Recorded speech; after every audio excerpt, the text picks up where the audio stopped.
Fala, meu povo. Boa noite.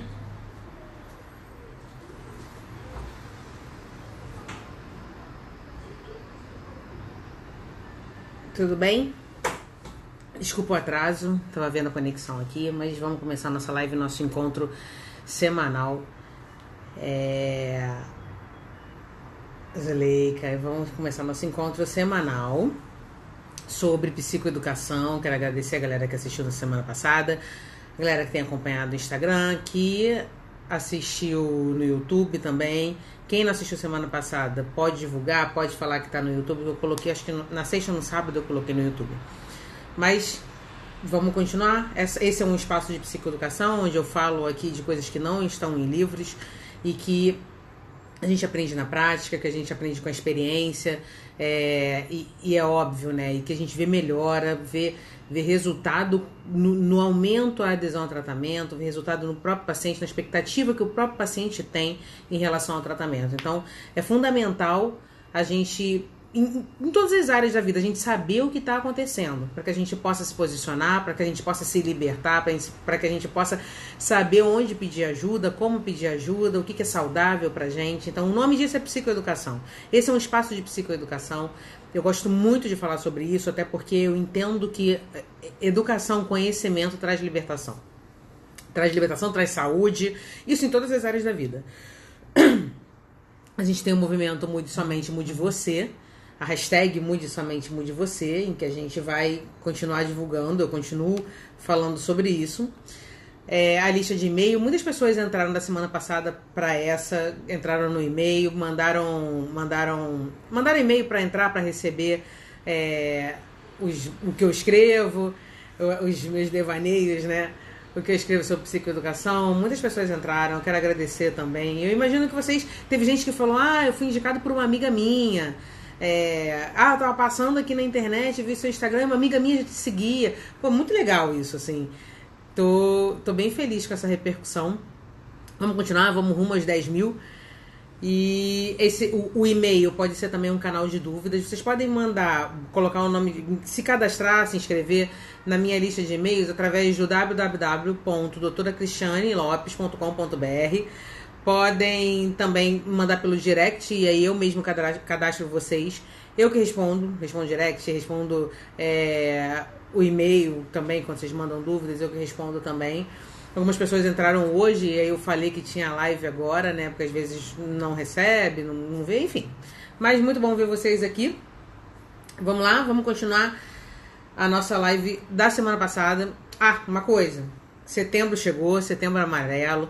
Setembro é o mês em que a gente fala da prevenção do suicídio. Tem alguns vídeos meus, vou até repostar eles no Instagram. Acho que são uns 4 ou 5 vídeos curtos, em que, na verdade, alguns estão completos no YouTube, em que são curtos mesmo, no máximo 2 minutos, em que eu falo dos mitos do suicídio, em que eu falo de como ajudar alguém que está pensando em suicídio, como ter um olhar sensível, mais sensível, ter uma atitude mais humanizada com pessoas que estão sofrendo e que cogitam a possibilidade de tirar a própria vida. E às vezes elas cogitam essa possibilidade única e simplesmente para poder fugir do sofrimento. E não exatamente porque querem morrer, não exatamente porque não querem viver mais, mas elas não querem mais viver com aquele sofrimento.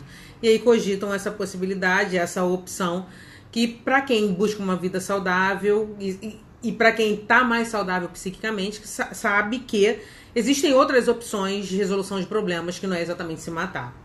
Então, são vídeos em que eu falo sobre isso muito rapidinho. E eu decidi que... Dani falando que eu tô linda, obrigada, Dani. E, gente, bem-vindos. E eu decidi que em setembro a gente vai falar de saúde. A gente vai falar de saúde mental, que é o que eu gosto de falar. A gente vai falar sobre psicoeducação. A gente vai praticar psicoeducação. E na terceira semana de setembro, dia 17, se eu não me engano, eu vou fazer a primeira semana online de psicoeducação, em que vai ser um conteúdo mais denso, falando todos os dias, de terça a sexta, a gente vai falar sobre isso. E aprofundar um pouco mais para aprender, não só pra gente, não só pra quem tá assistindo aqui, mas aprender ao ponto de a gente poder ajudar pessoas. Não tô aqui querendo formar médicos nem formar profissionais de saúde mental, mas quero formar de fato quero ajudar na formação do olhar de pessoas que estão próximas de quem sofre. Então, vai ser uma semana que quem vai se beneficiar, para quem que eu estou pensando em fazer? Para cuidadores, para familiares, para amigos, para profissionais de saúde mental. E quando eu falo isso, eu já falei aqui algumas vezes, né? Eu já trabalhei em CAPS, gosto do trabalho de CAPS, que é o Centro de Atenção Psicossocial, em que a gente olha o paciente de uma forma integral. Gi, seja muito bem-vinda! Que honra! Gisele Rosadini, que honra ter você por aqui. E aí, vai ser uma semana, vai ser, se eu não me engano, de 17 a 20, de terça a sexta, em que a gente vai falar um conteúdo mais denso em psicoeducação e quem vai se beneficiar, como eu estava falando, cuidador, amigo, familiar, profissional de saúde mental. Quando eu falo profissional de saúde mental, eu não só estou falando não estou falando dos médicos especificamente, mas hoje a gente vai falar um pouquinho de como os médicos veem, né?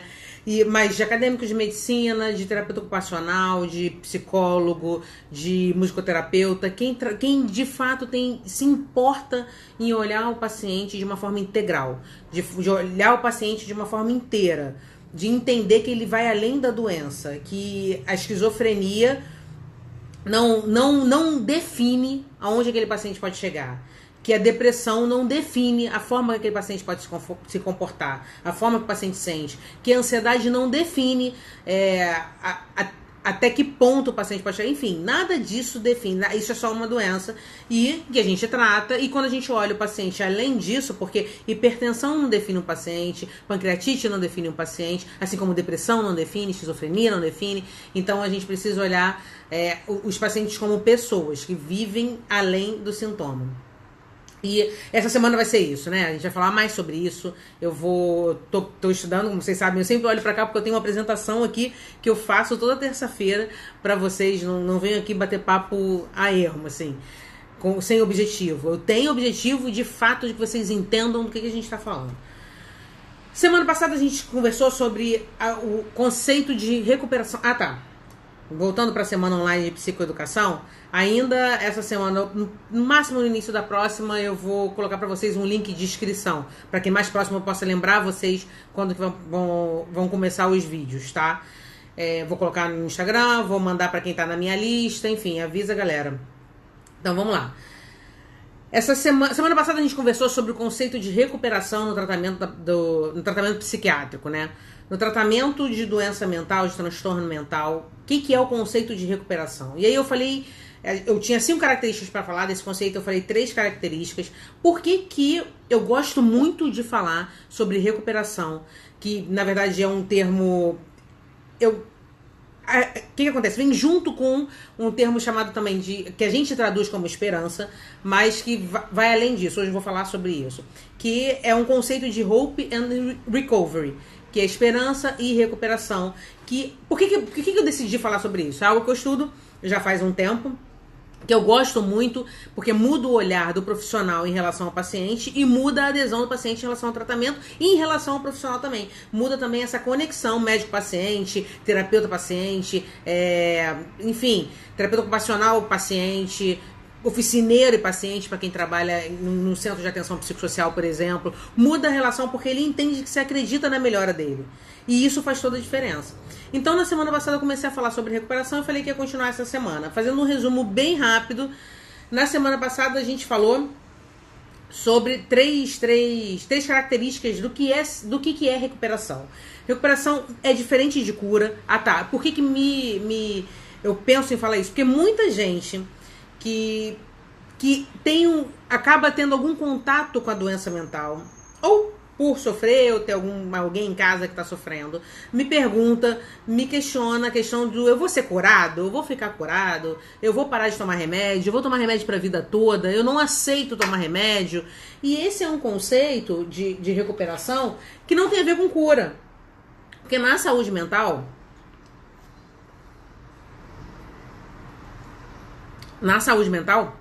a gente não fala de cura, a gente fala de estabilização. A gente fala dos transtornos e a gente fala de estabilização.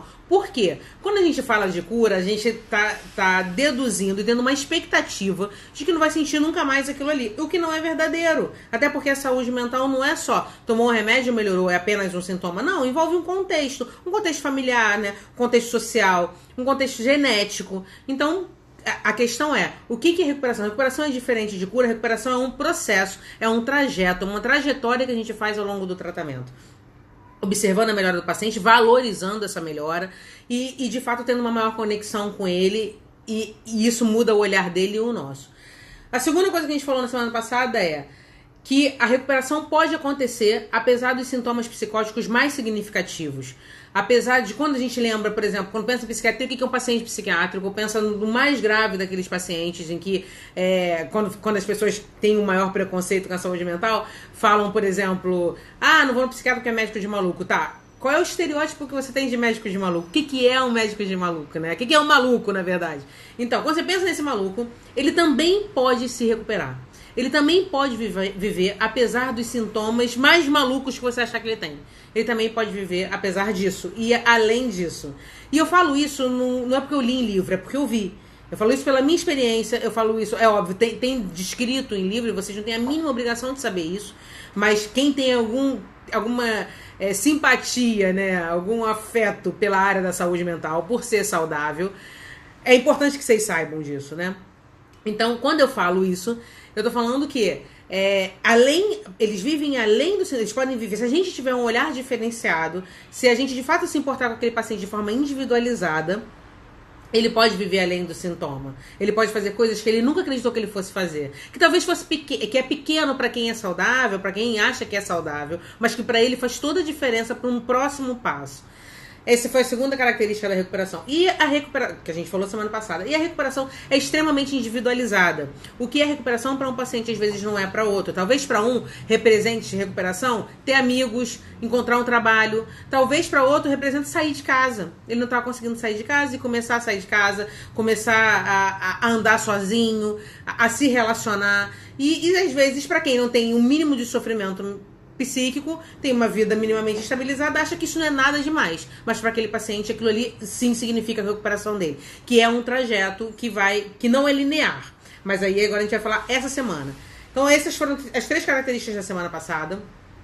Aí eu já falei algumas vezes aqui que é importante que vocês tenham caneta e papel, mas isso é importante que vocês tenham por conta de um olhar meu. Como eu sempre, na minha trajetória, sempre precisei escrever para entender o que estava sendo dito, para depois pesquisar. Eu acho que é importante porque vocês aprendem mais, assim. E o meu objetivo aqui é, de fato, que vocês aprendam, não é só bater um papo.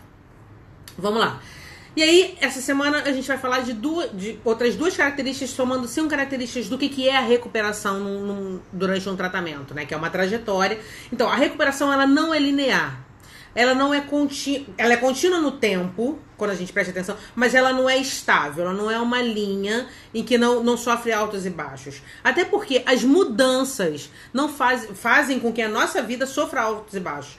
Não faz com que a nossa vida seja linear, seja todos os dias. Oi, Bruno, que bom que você tá aqui. Bruno é psiquiatra também, muito bom, muito legal te ver por aqui. Poxa, obrigada pela presença. Então, assim, ela é contínua no sentido de ela estar sempre acontecendo quando a gente acredita nela, mas ela não é linear, ela não é estável. A nossa vida não é estável. A gente tem altos e baixos, tem dia que a gente acorda que não tá bem, e tem dia que tá bem. E nós, mulheres, ainda somos contempladas com toda a confusão de hormônio que acontece antes da menstruação, durante o período menstrual, enfim. Então a gente ainda tem esse bônus, né? Mas, de uma forma geral, a humanidade, com as mudanças, a gente tem altos e baixos. E a mudança leva tempo. Isso é bem importante que não só o profissional de saúde, e aí eu falo psiquiatra também, tá? O profissional médico, o profissional de saúde mental, de uma forma geral, de todos os outros profissionais que lidam com a saúde mental. Isso é importante saber, não só eles, mas também o familiar e também o paciente, por uma questão.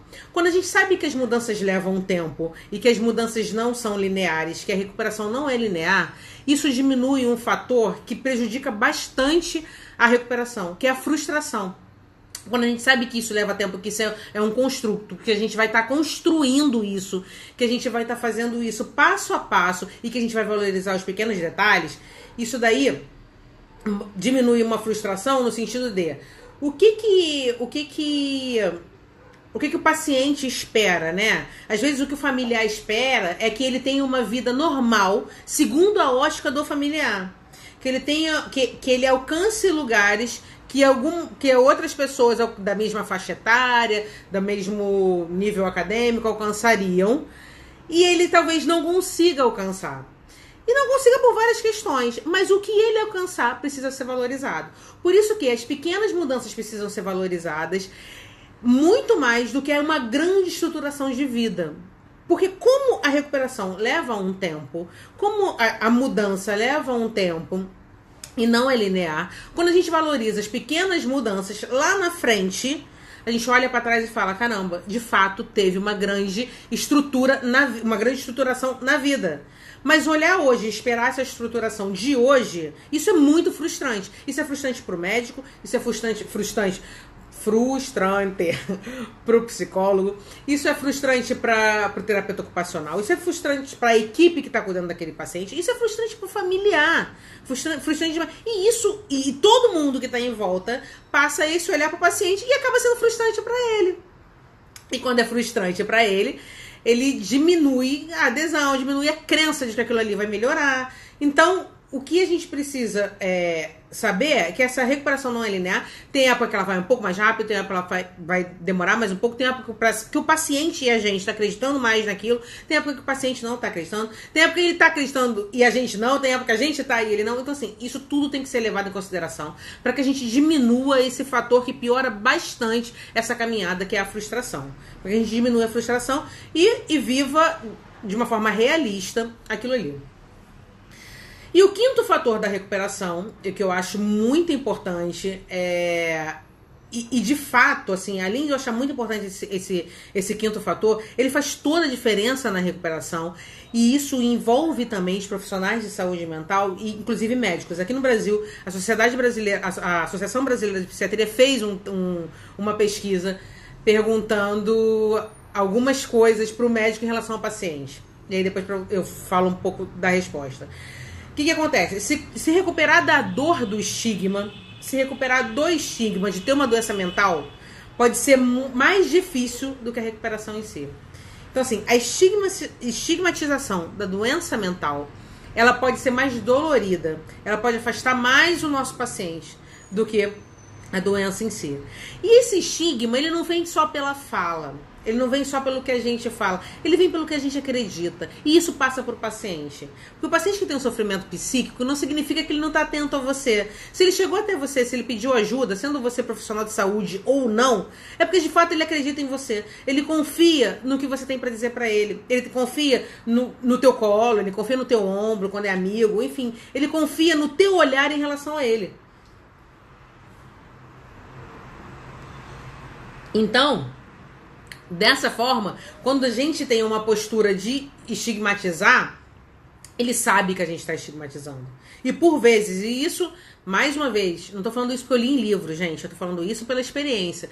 Por vezes, paciente procura, e eu tenho visto um aumento de pacientes que têm me procurado, principalmente por conta desse espaço de psicoeducação. Paciente fala o seguinte pra mim: eu não posso conversar em casa o que eu tenho, porque as pessoas não vão acreditar. Como é que eu vou ao médico? Eu não posso falar no trabalho o que eu tenho, porque as pessoas vão começar a olhar pra mim com uma competência menor, com uma eficiência menor. E isso acontece de verdade. E o paciente percebe isso. O fato dele estar sofrendo, o fato dele estar em silêncio, o fato dele estar em isolamento, não significa que ele não tenha percebido isso. Então, aí a Associação Brasileira de Psiquiatria fez esse teste. Se eu não me engano, foi durante um congresso de psiquiatria. Então, tinha psiquiatra pra caramba. E perguntou quem ali daria uma oportunidade de emprego para um paciente esquizofrênico. E a grande maioria não daria. E a gente começa a se questionar, né? Qual é o nosso papel na melhora daquele paciente? O quanto que a gente acredita na melhora dele? O que a gente passa de estigma para ele? E isso no profissional de saúde, a gente... É óbvio que depois que eu passei a estudar essa temática de hope recovery, de recuperação, de parar de olhar essa questão de não ter mais sintoma, ele não pode ouvir mais vozes, ele não pode chorar mais, ele não pode ter crise de ansiedade. Parar de ver isso e começar a pensar que, apesar da crise de ansiedade, essa mãe está conseguindo sair com o filho, ela está conseguindo sair sozinha, ela está conseguindo dirigir. Ela tá conseguindo ir pegar a filha no ponto de ônibus, apesar das crises de ansiedade. E começar a olhar dessa forma, de fato, aumentou bastante essa adesão do paciente ao tratamento e a crença dele de que ele pode melhorar. Então, a dor do estigma, a dor de entender, esse sofrimento de entender que as pessoas têm um olhar diferenciado, é maior do que a possibilidade de ter uma doença. Tanto é maior que, por muitas vezes, o paciente não procura ajuda. O paciente com transtorno de ansiedade, por exemplo, tem alguns estudos que falam sobre isso. Demora de 5 a 6 anos para começar a procurar ajuda. Você tem noção de quanto tempo de sofrimento para ele procurar ajuda? Mas demora tanto assim por conta do preconceito. O preconceito que a sociedade tem, e tem mesmo, e o preconceito que ele tem. Então esse é um espaço que, quando eu começo a falar sobre isso, né, quem tá vindo sempre, tem uma galera que tá aí. Tchau, Bruno, um beijão, obrigada por ter vindo, viu? Tem uma galera que tá aí há um tempo já, e tá vindo direto nas lives, né?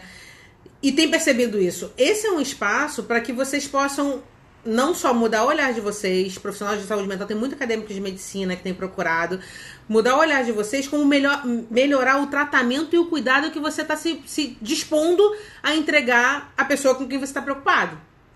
Então, muda tudo. E a pessoa com quem você está se preocupando melhorar faz toda a diferença na relação familiar. Se for um paciente que já tinha sofrido algumas internações, faz diferença não só na relação interpessoal, faz diferença no tratamento, faz diferença até na questão financeira. Porque às vezes diminui uma ansiedade, diminui uma internação, diminui o tempo de internação, faz diferença em várias áreas. E isso se chama recuperação. E isso a gente está participando da recuperação daquele paciente.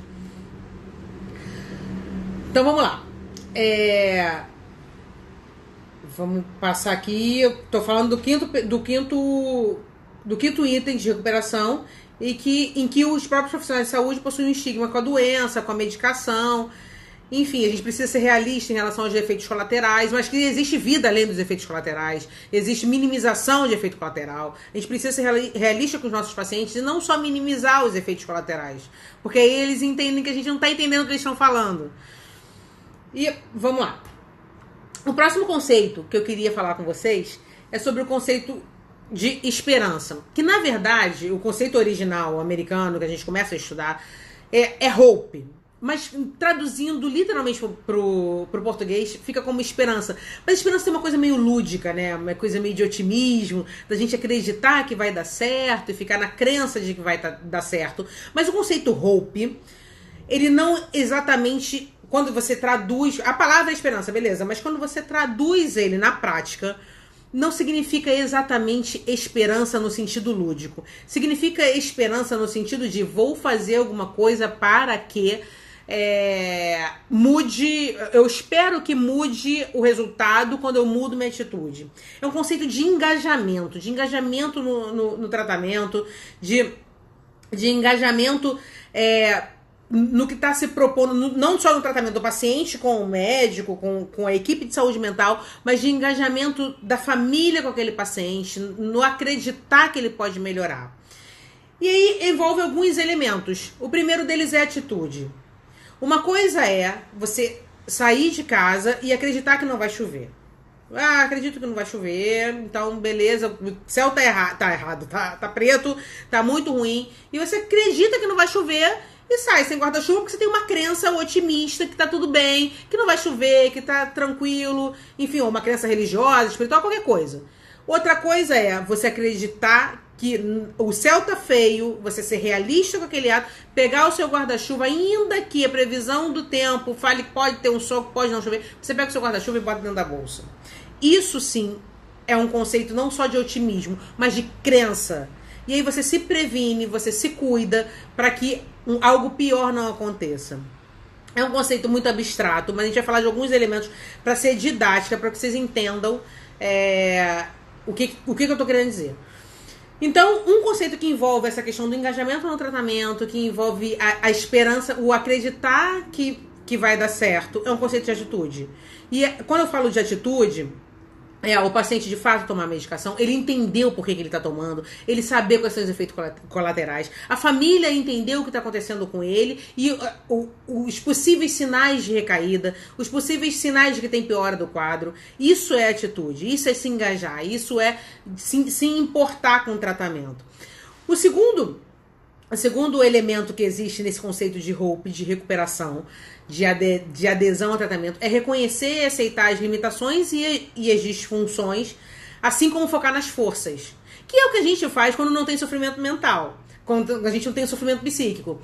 A gente quer chegar em algum lugar, enfim, algum concurso, algum emprego. A gente começa a estudar o que a gente é mais fraco, foca no que é mais forte e vamos viver isso aí. Só que pro paciente psiquiátrico, a gente não tem esse olhar para ele como pessoa. E a gente precisa olhar para ele como pessoa. Ele também precisa saber o que é mais forte nele. Talvez é aquele paciente que fica mais isolado, mas gosta de escrever, consegue escrever assim, um texto lindíssimo, consegue se comunicar através da escrita.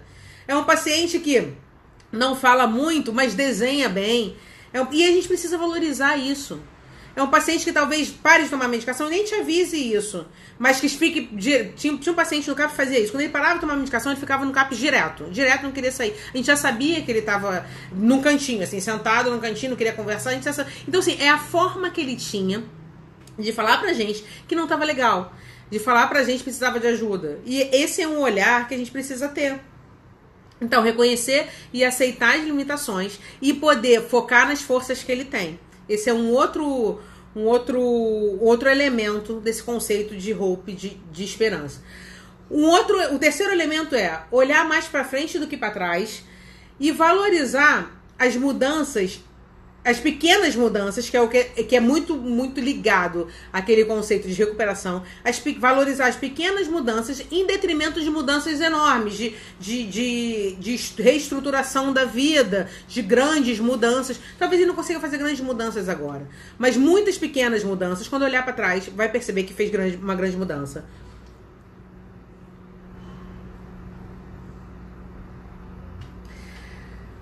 E... Então, esse é um outro que a gente precisa, é um outro elemento que a gente precisa valorizar. Precisa valorizar principalmente enquanto profissional de saúde mental também. Dentro dessas perguntas que me fizeram, vou ter cura, vou parar de tomar remédio, enfim, eu fiz algumas palestras sobre esse conceito, né? E eu vi que a equipe de saúde mental muda o olhar em relação a quando a gente fala sobre esse conceito. Por isso que eu quero fazer essa semana de psicoeducação, essa semana em que a gente possa falar mais do que exatamente não é visto em livro, mas que a gente possa falar da experiência, falar o que a gente pode fazer para ajudar de fato, não só falar eu ajudo fulano, mas quando a coisa aperta sai correndo, não é isso não. É de fato não ter medo. Minha Nutri tá olhando aqui e tá gostando que eu tô bebendo água. Eu sou saudável, tá vendo? Parece não, mas sou saudável. E de fato a gente olhar para o paciente psiquiátrico como um paciente em sofrimento e não um paciente perigoso, um paciente maluco, um paciente que não está entendendo o que a gente está falando, um paciente que quer aparecer. Não, mas por uma pessoa em sofrimento. Vamos lá.